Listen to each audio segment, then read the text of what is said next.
What is good, Tesla family? It's Ray J back with another video, and in this one I'm going to be talking about the one and only Tesla stock and what you should be looking after for the future. I'm also going to do some in-depth technical analysis and show you guys where I see Tesla going for tomorrow, what my price prediction is. I'm also going to talk about what the news is saying about the markets and what Elon Musk, the man, the myth, the legend, Elon Musk said about Tesla that's very important for its future. Now, before I break anything down about Elon Musk, before I talk about what's going on with Tesla's share price, I do have to mention a couple of things real quick. Firstly, I'm not a financial planner. Don't take any of this as financial advice.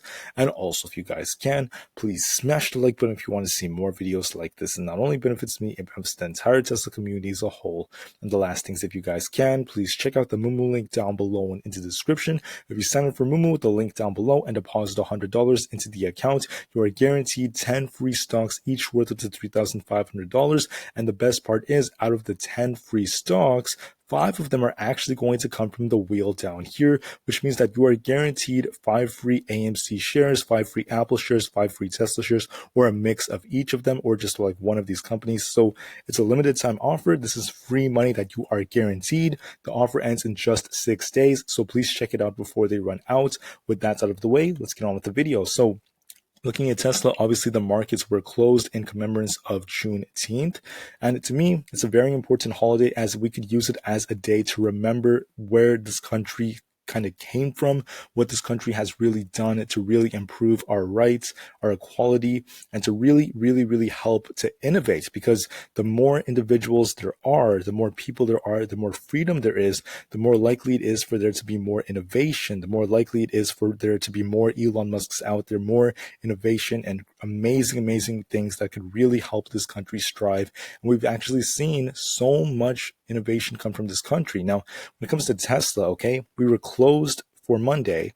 The market didn't make any moves. So what's going to happen for Tuesday? And I want to actually just show you this pattern that Tesla's kind of forming. It's not perfect, but you'll notice something, okay? We're on a downward trend. We're kind of seeing this downward trend that's perpetuating. And Tesla's been respecting this over the last about 3 weeks or so, specifically. And what you'll notice is, look, I apologize if this is kind of small, but we dropped and there was this big gap down here at 772. Big gap formed. We dropped down. We actually held this support range around 700. Then we pushed all the way up. We almost filled the gap. Then we dropped down again, and we dropped down pretty hard. Okay? And when we dropped down again, we had a gap right here. The gap was at 696. What happened? We dropped down. We got a bounce. Then we pushed up again. And then we ended up filling the gap that was right here to go to 706. And after that, we gapped down again.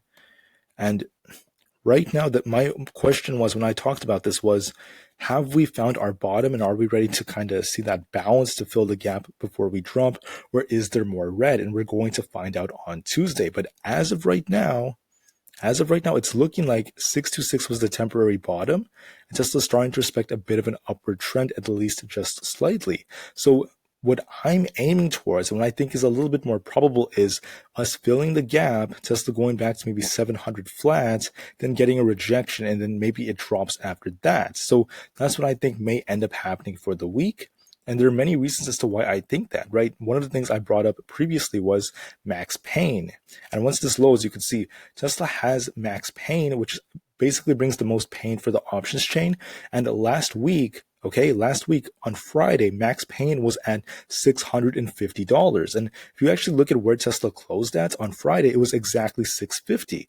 Now, correlation does not mean causation. I can't just say that it's only because of max pain, but it kind of gives you an understanding of what institutions may end up doing. Now, these numbers could change in a flash. It is possible they completely change, but max pain is at 705 for this Friday, which is an indication that institutions may end up targeting this level. Now, unless it changes because some big piece of news comes out or something else like that, as of right now, it's looking more like institutions are going to push Tesla up just a little bit. So Tesla may go back to the 700s, the low 700s relatively soon. But at the end of the day, we have to be real about the overall market, right? Just because we go to 700, it doesn't mean we're just going to kind of explode all the way up to 1,000 or 1,200 just instantly. I don't see that happening. And that's because of big pieces of news coming out, the overall market, and what's happening in July. So New York Fed model sees a high probability of a hard landing for the economy. So right now the bank's cautioned because the outlook does not look like it's in the best of states. So this essentially means that the Fed is becoming a lot more hawkish. They have to essentially bring down inflation, and right now their measures are very questionable. They may have to actually go harder and harder and harder when it comes to how hawkish they become, and we may see even more quantitative tightening relatively soon. So the market's kind of unstable in a sense, and right now the sentiment is still more towards that bearish phase. Now, but the thing about that is, and here's where things become very important, okay? A lot of big institutions are still buying the dip. Wall Street is still buying the dip. This doesn't mean that they're buying every day. In my opinion, they are dollar cost averaging down because this is a very good buying opportunity. Now, I'm not saying that institutions buying the dip right now means we're at the bottom. We're not at the bottom just yet, but I do see this as an opportunity, which is what I've been telling you guys for a very long time. So what is my sentiment for Tesla? Okay, next couple of weeks, downside is very, very possible.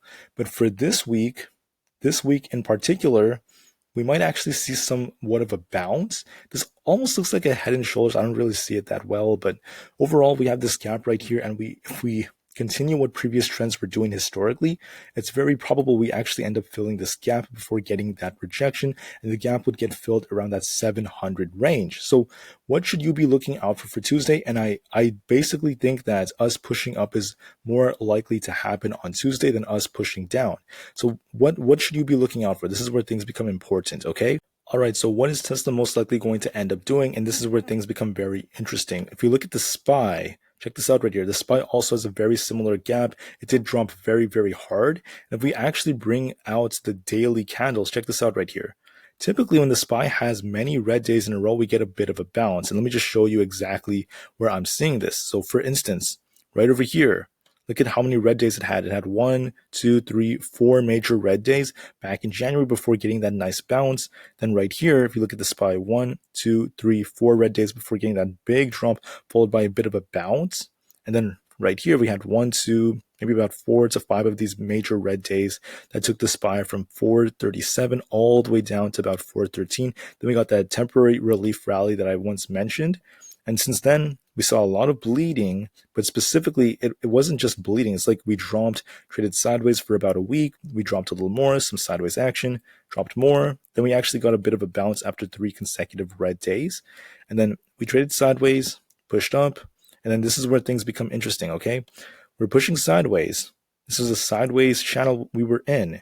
And if you look at the SPY, 1, 2, 3, 4, 5 major red days in a row. That's crazy.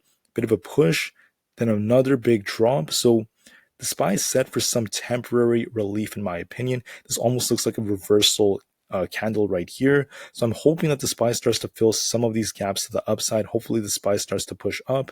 And if you want to know where the SPY is going to go and how this may actually affect Tesla, the SPY will likely fill one of these gaps here. It might push almost about 380. That's the key zone to look out for because that was previous support. And then maybe 390, but 390 may be a bit of a stretch, but that's where you should be looking out for. So I would like to see the SPY see a bit of a bounce. And then the same thing is going to be with the NASDAQ, right? The NASDAQ's almost the same, almost exactly the same thing, a bit of a bounce. And the NASDAQ is pushing up a little bit harder than the SPY. We can see this upward trend just like that. So for Tesla, what does this mean? If the market is more likely to push up, this is what you need to look out for. So let me actually draw out the chart like this. If Tesla pushes up, the key zone that I'm seeing right now is that I didn't draw this out, but I think 662, because that's where we got rejected from on Friday. So 662 is that very important range. Once again, I forgot to draw that out. I apologize. And after that, if we break 662, we're most likely going to head towards 680 flat because 680 is that very key zone for Tesla. And if we manage to break 680, we're most likely going to fill the gap then. 700 is what you need to look out for. Now, what happens if we drop down? Okay. What happens if we start pushing to the downward direction? We have some support around 640, and I think stronger supports around that 630 range. But here's the problem. We need to look for a bounce. If this thing starts dropping from where we are, we need a very, very nice bounce. Otherwise, we have to hold above that 626 level because 626 was our essential bounce zone. If we don't hold that, then we're going to keep trending down, and we're not ready to see that true bounce just yet. That means that 626 wouldn't be the temporary bottom we were actually looking out for. So as of right now, we're holding quite well. Hopefully we don't go that low. Here are the two main possibilities. So let me draw this out for you. Let me see if I can make this look a little better. So anyways, let's go over, let me pull up the 5-minute candles. Hold on. And then I'm going to draw this out. So for Tesla, I drew out what on earth the key zones are, and I'm going to go over a more bearish and bullish possibility for you just to make this as easy as possible to understand. So what Tesla may end up doing is this. In the morning, okay, typically we get a nice push to the upside, especially as volume increases. So I wouldn't be surprised if this thing actually managed to push all the way up to that 680 range, all the way up here. We might get a rejection off that. So I wouldn't be surprised if we kind of bleed off throughout the day, but actually hold it quite well. So this is essentially what I'm predicting from here. I think we might actually hold above 662, as that was our previous resistance level. And this would be a more bullish outcome, as Tesla might actually push to that 680, maybe even higher than that. But I'm just going to try to be a little conservative considering the current market conditions. So I wouldn't be surprised if this thing actually pushes up and gets a green close like this. And I think this will most likely happen. Now, what's a more bearish possibility in case I am wrong and that isn't the case? The more bearish possibility would be this. And I'm going to show you how this could play out. So if this thing drops going into the morning, kind of like this, I'd expect it to try to get a hold above 650. That's the key zone. And if we can't hold that, we'll get a rejection and we'll probably try to hold 630. If we can't hold that, this thing's going to tank down to about that 626 range. And we want to see this thing hold that. If it doesn't hold that, it's not going to be good for Tesla. This thing will drop to 620, and that's the lowest we've seen in a very, very long time for Tesla. We need to see that bounce. It's a very, very important level. So that's what I would look out for. Hopefully we'd hold that if we do end up dropping down. But like I said before, considering how the SPY and the NASDAQ look, considering the overall market, I do think that this is very unlikely. So I'll make this red. What do I think is most likely? Once again, this right here. I think that this bullish possibility, Tesla pushing to that 680 level and holding above there is most likely what's going to come. That's essentially what I'm predicting. So I want you to be prepared for that. But in case something big happens that even I can't see right now, in case anything happens, be prepared for this right here. But like I said before, most likely I see this right here, the upward trend that is going to perpetuate. Now, when it comes to other pieces of news, we're seeing some articles come out that are talking about how Ford, GM, and Tesla are actually tackling the National EV Charging Challenge. And to me, that's very, very good news. I think down here, it actually quotes some of the things that Elon Musk has talked about. And that's the fact that Elon Musk is very, very open to actually helping out the entire EV sector by creating this supercharger network. And what you can see right here, I think Elon Musk talked about how it's very difficult to actually do this in the United States, considering the fact that they have to create their own connector without any particular standard backup. But what they want to do is Tesla plans on actually charging for it, kind of bringing in more profit and actually making them very lucrative in a way where different car companies, people with different EVs, whether they're buying them from Ford or Chevy or somewhere else, they have one universal charger that could actually be used for the entire network. So that's very, very bullish news in my opinion. Elon Musk actually revealed this about a month ago as well.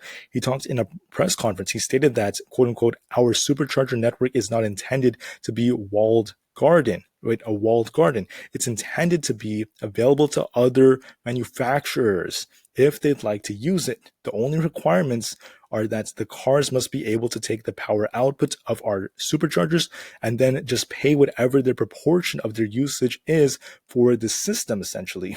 We're actually in talks with some manufacturers about doing just that. It will be exciting news to share. And I think they have the tweet right over here. Musk talked about the profitability, and that's 30% for GM and 10% profitability for all other costs and so on and so forth. So once again, very, very good news, very, very big leap for the EV sector. And it really puts Tesla on top of this from a business perspective in their energy sector, because it really shows that Tesla is going to actually integrate this network, make more profit from it, and actually improve fundamentally as time goes on. So, like I said before, just to make this clear, next week Tesla might push up. Maybe it'll push up for another 2 weeks. But then I do see more downside with the Fed being more hawkish. July may be the time a recession is announced. It's not confirmed just yet. It's just a possibility. So there probably will be more downside in my opinion. Tesla will probably drop a little bit more in the upcoming months, but it's not the end of the world. Very big buying opportunity as Wall Street institutions are buying the dips. And for the long term, I'm still insanely bullish. So nothing has changed. Stay strong, and I will definitely see you guys in the next one. I showed you guys my prediction. Once again, the blue line is most like what I think is going to play out. And with that out of the way, take care, and I will see you guys in the next one. Tesla to the moon, and peace out.